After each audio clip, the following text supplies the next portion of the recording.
Eduardo Nogales Guzmán, 2003. 1. Brumosas se escuchaban las baladas de Giacomonti que salían de una radio Philips arrinconada sobre una repisa polvorienta. En tanto, de rato en rato, algún parroquiano solicitaba a gritos los valses de Lucho Barrios o la dicha sepultada de los mambos de la Sonora Matancera. Una humoreda densa grababa el hedor de la chingana que por desconocidas coincidencias, no muy bien aclaradas, un día le pusieron el nombre de las cachilas, en gratitud a la fama de dos cholitas que levantaron, gloriosas, allá por los años 70, la taberna.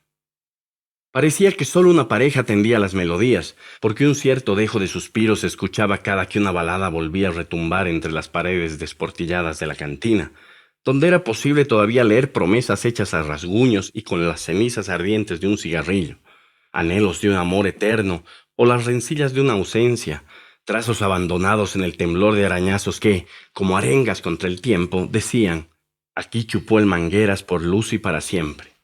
Te quiero mucho, Elena, hasta la muerte. O, la bonita en esta mesa se ha ido. La pareja que estaba atenta a las canciones conocía de memoria esas letras, y no le causaba mayor atención que semejantes desolaciones preserven el imperio de los vencidos. Juan, le decía ella, servite.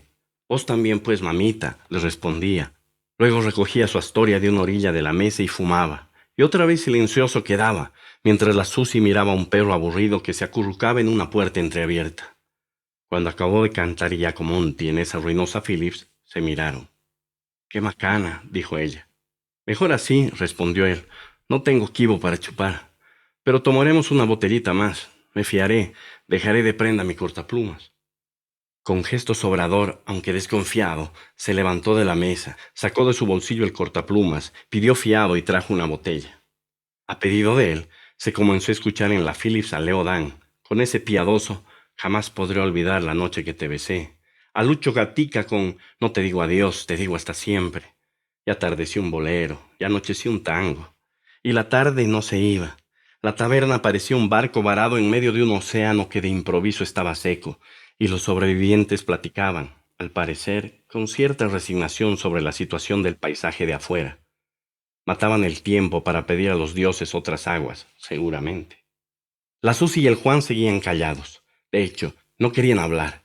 Preferían mirarse, decir salud y seguir escuchando eso que sin duda les causaba alguna esperanza, o se aferraban a esa otra vida que las reminiscencias tercamente preservan y enloquecen a los perdidos. Parecían dos extraños a quienes se les acabaron las palabras. Ella, una exnovia que nunca se casó, y él, un exmarido que lo dejó todo por una bien alegre que no quiso jamás ser novia ni nada de nadie. En ese paisaje, vistas bien las cosas, y sin exagerar la situación, si había algo que tenía lluvia, pero que no acababa de llover, eran los ojos de los dos, siempre a punto de una pena que delataba en cualquier momento despedazarse entre las aguas. Si hay una costumbre de mirar las puertas que no se cierran, puertas callosas, chirriantes y achacosas, eran sus manos como acariciadas por una araña que no dejaba de tejer su templanza en medio de la ventisca. Si hay algo más en la vida, luego de las moscas que se posan en las copas sucias de una chingana como adentrada en los recovecos de los musgos de los zaguanes, morada escondida en un lugar donde llegan los que quizás muy poco piensan en volver, quedan, sin embargo, en esos rincones, ciertos tripulantes resignados a preservar el intacto imperio del olvido, claro, si hay la paciencia necesaria de escuchar los sonidos de los charcos y de las sombras sigilosas de los amantes, o de los que jamás han sido amados, y que mojan y pervierten a mansalva los callejones, y vienen aquí a sobrellevar lo que no entienden y lo que no tienen. Si eso es así, y hay luna además, que delata la devoración de las almas, es que por eso la Susi y el Juan no hablaban mucho. Salud, Susi. Salud, Juan. Suficiente. De pronto, alguien exigió con un aullido tembloroso fondeando su voz el tango Percal de Alberto Podestá. Esta vez el del mostrador le hizo caso, aunque de mala gana, y desde la polvorienta Philips arrancó, sin clemencia, un torbellino de los fantasmas. Parecía que un lobo acorralado y herido cantaba ese tango, y que un dios caído le alentaba con la gloria proscrita de una quimera. «Ah, Percal», susurró la Susi, y miró lejos. El Juan alcanzó esa mirada. Si podría llamarse mirada a un refugio delatado y a una intemperie abatida y a una semejanza. y cuidó por unos segundos la eternidad de esa mirada. Ella era bonita, aunque ultrajada por el alcohol.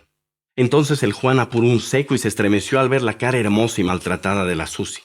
Quiso llorar al intentar cantar el tango percal a contrapelo, y habría llorado si es que no hubiera entrado al local como montado en un catre de lupanar, haciendo ruidos arrechos de puta viejo, de lata encerrada contra el viento, casi fantasmal y lluvioso, el Canas. «Oye, Peines», le dijo jadeante a Juan, de inmediato y casi al oído. «¿Qué putas estás chupando y escuchando ñaupa huevadas, Peines? Carajo, se ha armado el quilombo en el centro, hay balas, Peines. Seguro que va a haber fiesta. Vamos, haremos dupla. Otros giles están bajando a la ciudad a afanar».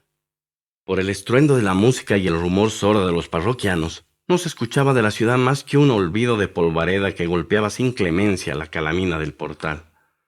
Ese momento, en la Phillips chillaba el tango En el cielo, de Argentino Ledesma. Incentivado por esa lejanía, el Peines abrevió un seco y le sirvió una copa al Canas. «¿Qué jodes, Canas? Ni siquiera le has saludado a Susi». «Hola, Susi», dijo sin mirarla. Ella no le respondió, y volvió a dirigirse al Peines. «¿Qué dices? ¿Te animas o no?» «¿No será otra de los Pacos, de la COB y de los Troscos, Canas?» «No, la cosa es que se están sacando la mierda los Pacos y los milicos, entre ellos, a bala, en la Plaza del Trono. A ver, diles que apaguen esa música y vas a escuchar la baleadura».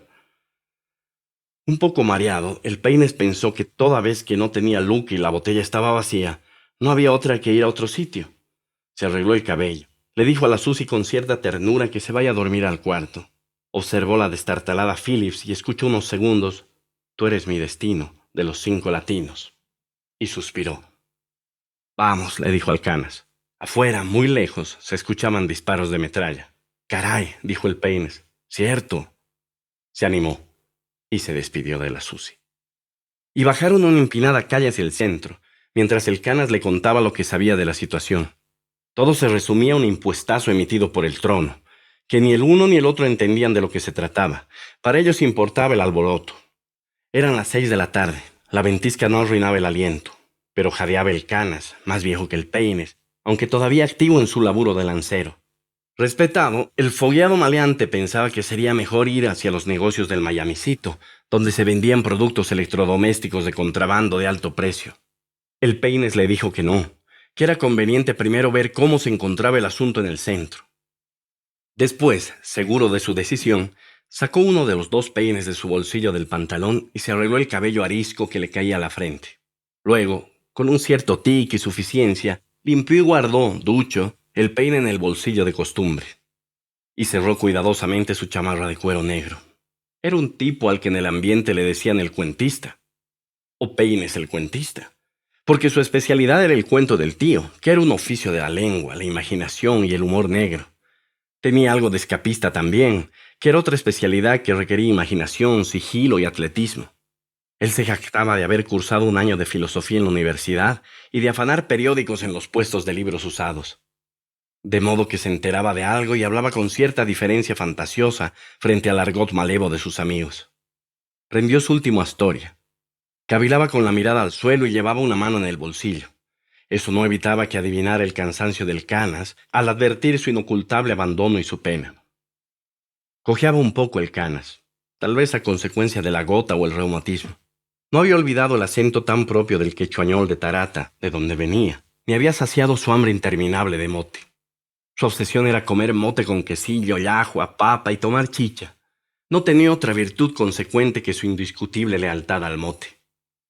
Ensimismado en su divagar, el Peines, a medida que se prendían las luces de la calle, pensó en la ciudad que no dejó de ser ajena también para él. Recordó su pueblo, una comarca de la provincia de los Andes a la que nunca había vuelto.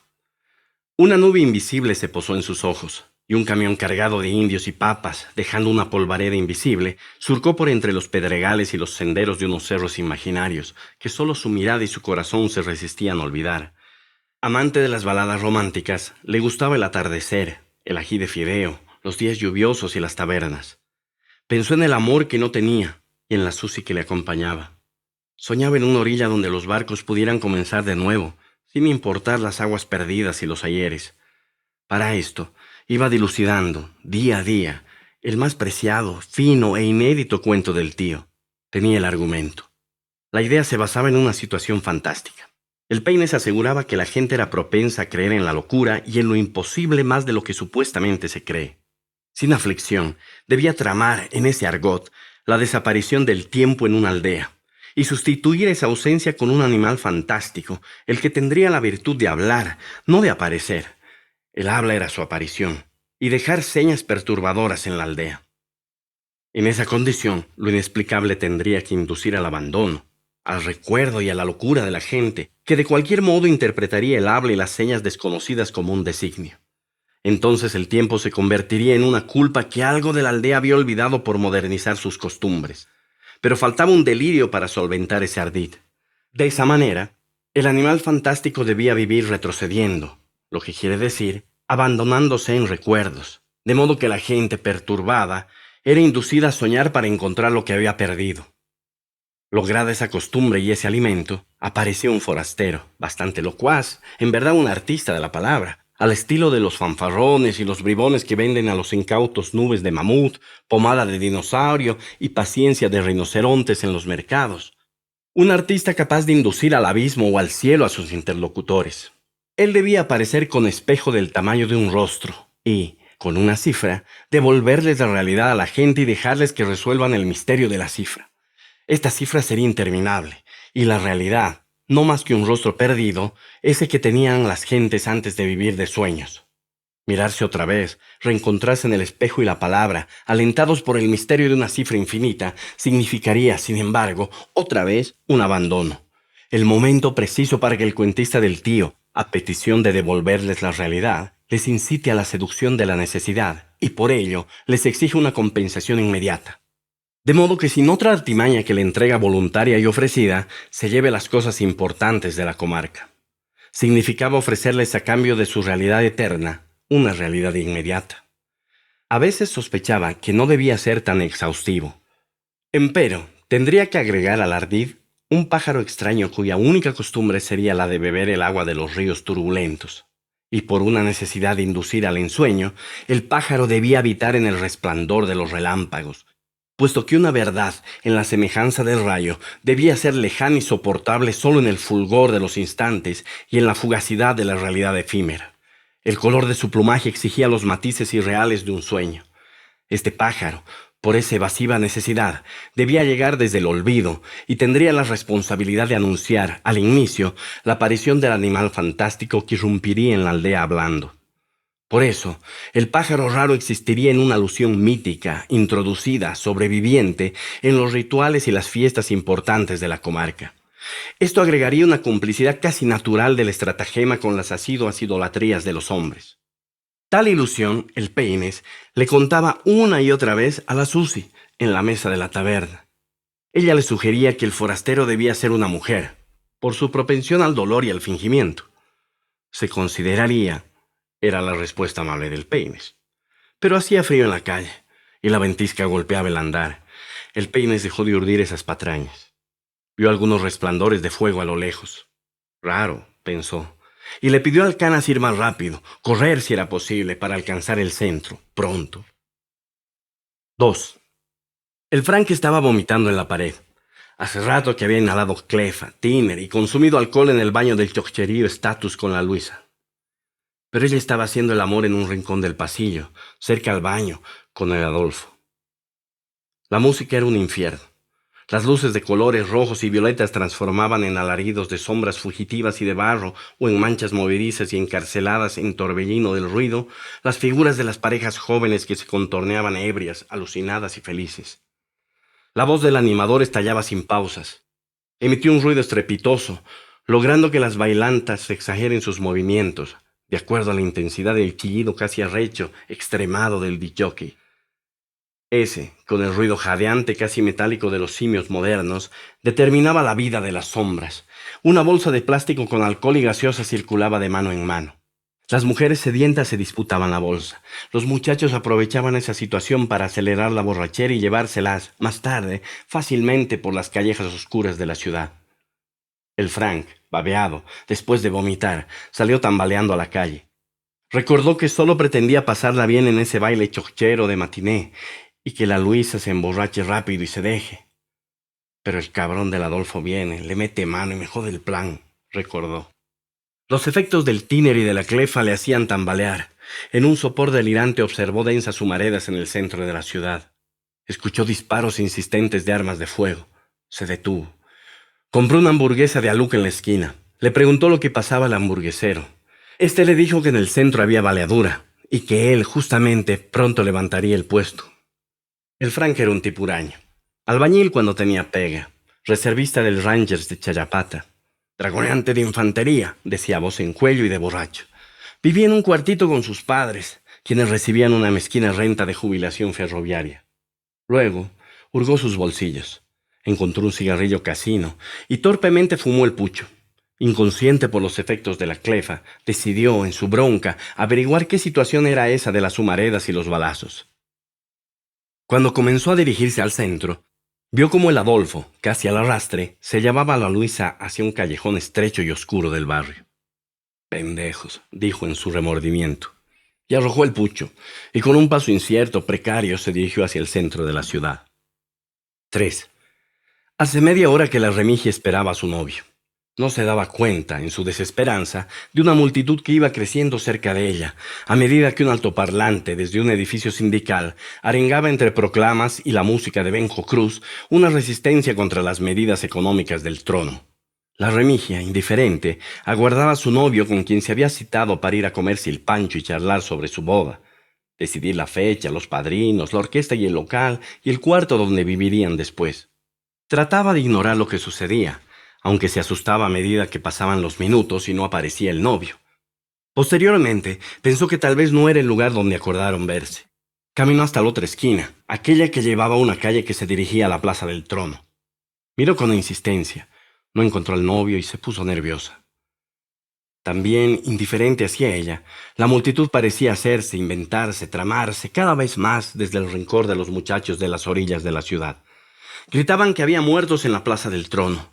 Esas voces sin consideraciones de ninguna clase, excepto las de una venganza soterrada por aquellos que estaban cayendo, decidieron de improviso incendiar la vicepresidencia del trono, precisamente ubicada muy cerca de esa esquina.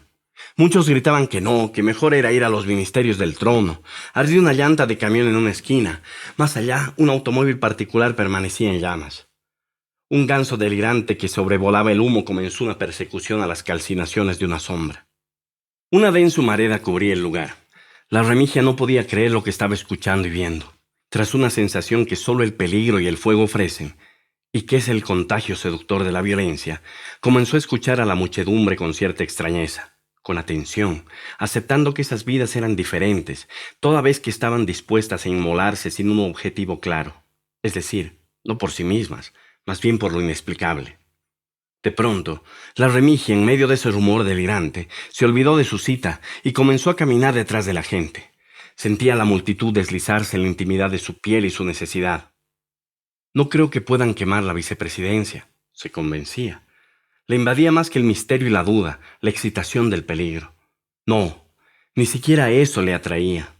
Pensó que todo eso tenía algo de mágico, como una orgía, como hacer el amor en media calle y tocar hasta hacerse tocar, tocarse, acariciar el rumor y los movimientos de la muchedumbre, y en la violencia, desnudarse frente a todos, gozar el cuerpo anónimo de los otros, hacerse gozar, moverse al ritmo de los otros.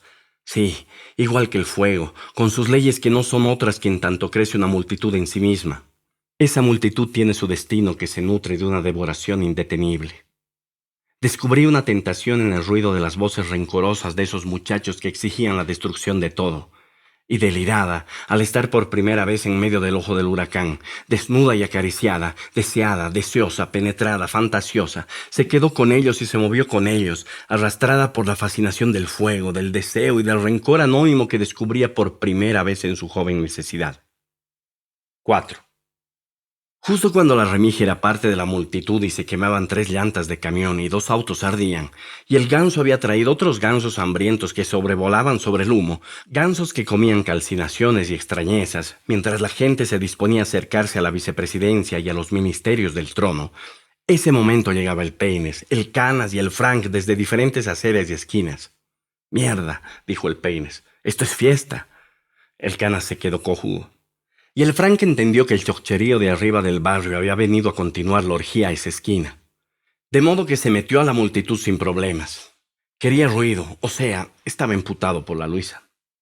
Oye, Peines, dijo en cambio el Canas, fíjate, no hay pacos, chequea bien, ¿te has dado cuenta? En ninguna calle hay control, no hay canarios. ¿Oyes, Peines? No hay tombos, chequea bien, Peines. Arriba, en el trono se están tirando con los milicos, esto es un relajo. De paso, estos son revolucionarios y changos, no se dan cuenta. ¿Ahora afanamos joyerías o qué, Peines? ¿O nos entramos a los puestos del Merlan? ¿Qué dices? Tú eres más joven. ¿Qué piensas? Cuidado. Oye, carnal, esta es una cagadera de tapa, guachas. Estos yocayas son gilachos. Cuidado. Si nos metemos con ellos podrían arruinar el fato, Peines. Espera, que no se den cuenta quiénes somos, si no nos apagan. De abajo todo, vivan los que no viven, mueran los que no lloran, abajo los sin penas, vivan los cansados de la vida. ¿Entiendes, Canas? Oye, Peines, ¿estás loco? Hemos venido a afanar. Claro, Canas, pero camuflate, pues. Está bien. Y comenzaron a gritar con los otros, desaparecieron, se hicieron talco de camufle entre los otros. Aunque, en el caos de todas las voces, hizo su desmadre la lengua y la imaginación del Peines. 5. En medio de esa salvaje expiación, en el propio instinto de sobrevivencia de la masa, apareció definitivamente señalada la ruta de la multitud arengada por los mandos anónimos del instante. Tras el ardor del bullicio, la muchedumbre, de una vez, decidió dirigirse al edificio de la vice. Una masa compacta o una mancha que se semejaba a un animal sigiloso y hambriento se desplazaba por medio de la calle, desafiante. El Peines, en la certeza de los pensamientos extraños, comprendía que lo que sucedía era igual que una balada de cantina, apasionada y absurda. Le obsesionaban las baladas románticas por su desmesura de nada, desmesura que invitaba a los reinos del instinto a una fiesta despavorida.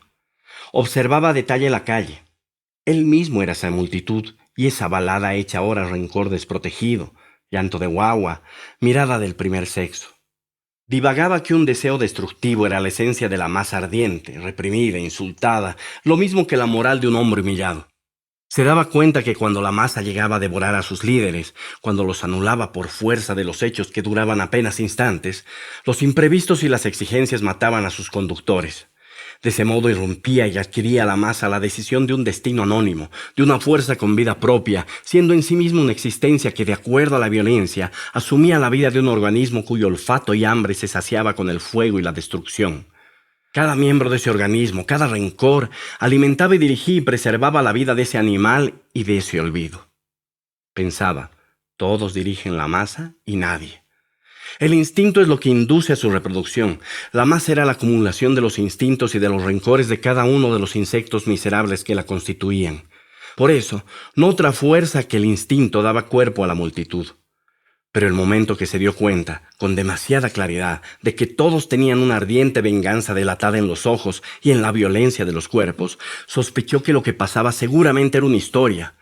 Nunca había estado en una historia. Comprendió que así ha debido ser la historia del mundo y de su país. ¿Mi país? ¿Cuál país? Dudó su pertenencia.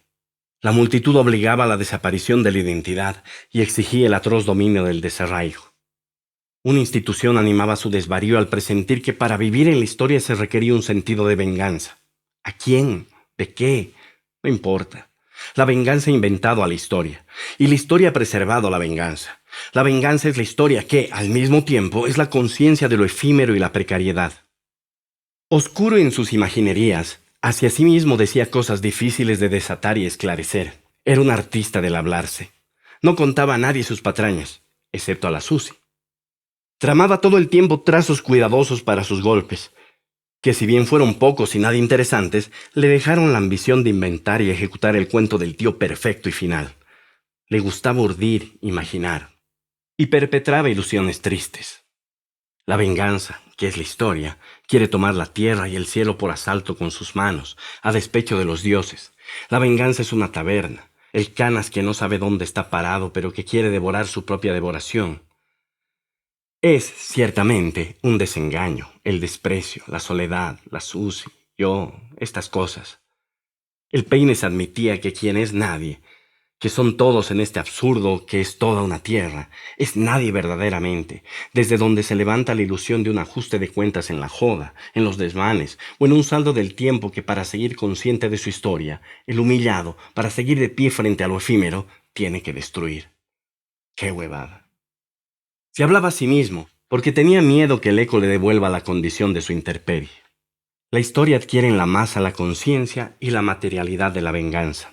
Solo las pasiones y las visiones destruidas, cuyas honduras se sacian y se alimentan de la decepción, traman, juntan, hacen estas masas. Parecía un lobo que buscaba una luna para ofrendar de rodillas su secreto adolorido. En cambio, los gansos seguían sobrevolando sobre la calcinación, se alimentaban de la extrañeza y descansaban sobre los quejidos de un dolor ajeno. No es la circunstancia. Otra es la condición de este desmadre. Es este país que ha decidido vivir ferozmente contra sí mismo, fomentando la melancolía y la vida de las tabernas, que no es otra que alentar, imperceptible y secretamente, la tristeza y la decepción de sus habitantes, como una forma de lo imposible, de la abdicación y la derrota. El trono mismo es una abdicación, una secretaría de lo desconocido, todos despavoridos de su condición en la historia. Se detuvo en una esquina y observó el color de la muchedumbre. Advirtió que se intensificaban los matices de la amargura. Hay un fondo oscuro en el instinto de sobrevivencia de la masa, presintió el Peines. O destruye lo que encuentra, o se anula por inanición, por hambre. Esta condición hace que arrastre la multitud a quien encuentra en el camino. Eso ocurría. Nadie dirigía a nadie.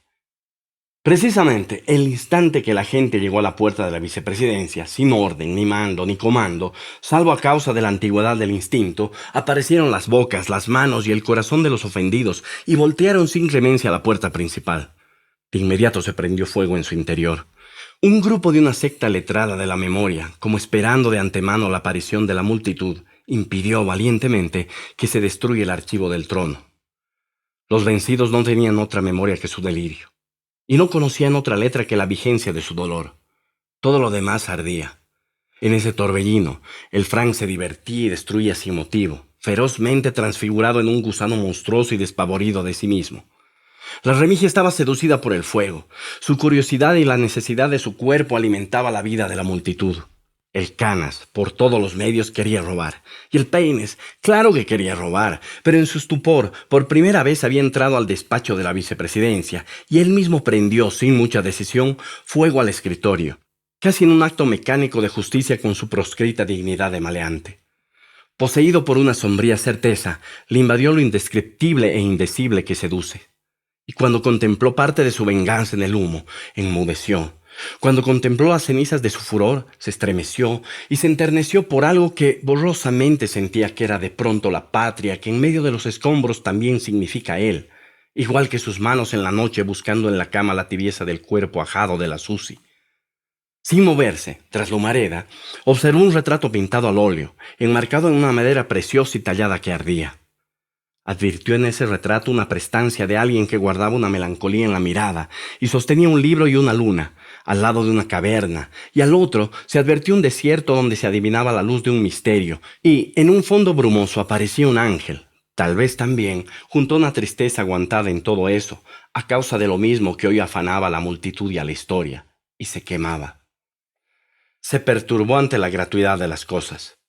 Afuera, la muchedumbre aullaba sin luna sus quimeras. No sacó nada el Peines de la vice. Con calma, salió del despacho. Afuera vio al Canas, desconsolado, con las manos vacías. Se acercó a él. De inmediato el Canas le dijo que esta cosa de los revolucionarios era una pura mortificación. Vamos a afanar al Merlan, Peines. Yo te dije, papichín. Pero en ese momento, cuando los dos estaban en media calle y emprendían su retirada hacia el Merlan, un gas lacrimógeno estalló de lleno en el rostro del Canas. El disparo vino de las tropas que se acercaban. Seco, se tumbó en el suelo, sentado al inicio, después cayó de nuca. Un incontenible chorro de sangre de su cabeza manchó el asfalto, y quedó frío. El Peines de inmediato trató de socorrerlo. El Frank, aún drogado, en su festín de comadreja y rata, se aproximó al cuerpo del Canas y dijo: «¡Quilombo de mierda, chango!» Y con cierta indiferencia se alejó y se perdió entre la gente para seguir con su incontenible devoración. La Remigia, que también se encontraba a unos pasos del Canas, murmuró dentro de sí: «Dios mío, pobrecito, ¿quién será? y temblando porque nunca había visto la muerte de esa manera, comenzó a alejarse. El Peines, abrazado del Canas, gritaba y pedía auxilio.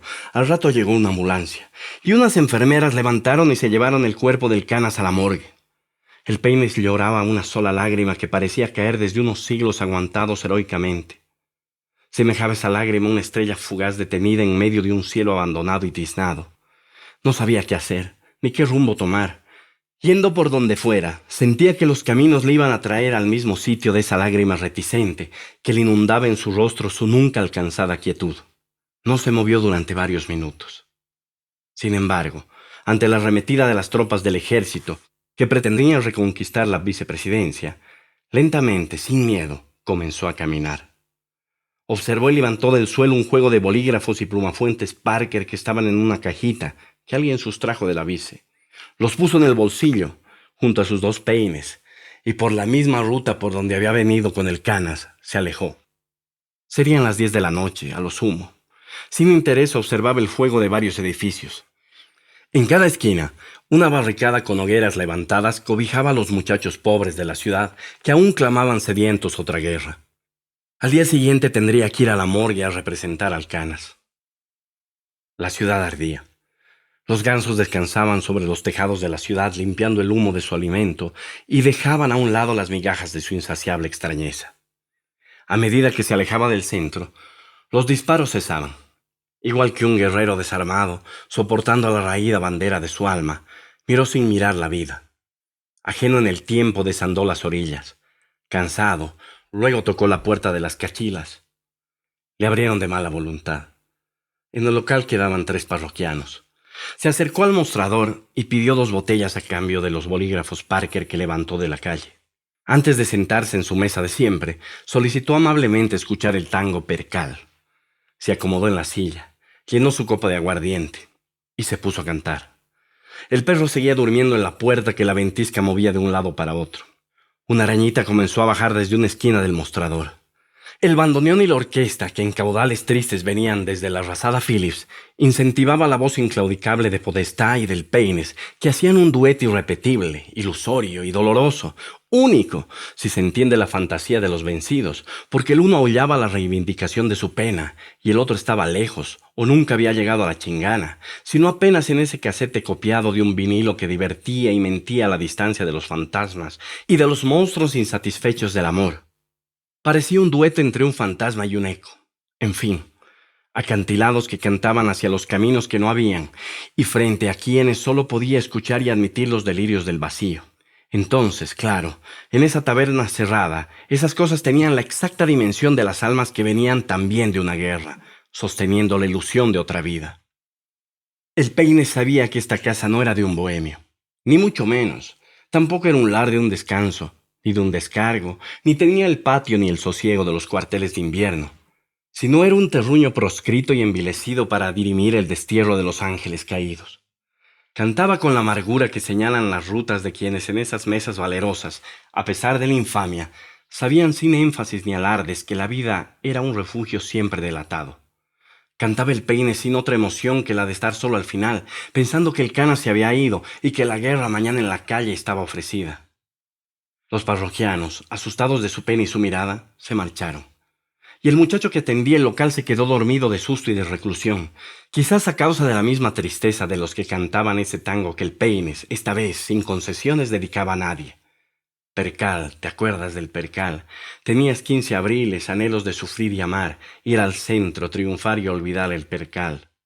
Y la orquesta, sin quedar atrás, en las semejanzas de unos violines cuyas cuerdas eran telarañas hiladas y tensadas entre un abismo y un olvido, y los tocantes, unos ilusos enanos acosados por rincones abandonados y malezas de imperios abatidos, tras el espanto y la defensa de los amores arrasados, a la par del piano que como un timbal nunca batido de la retaguardia, arengaba a los que quedaban aferrados a las causas perdidas, a levantar las banderas caídas y la mirada, y hacer otra barricada, aunque de pura niebla, antigüedad y escalofrío.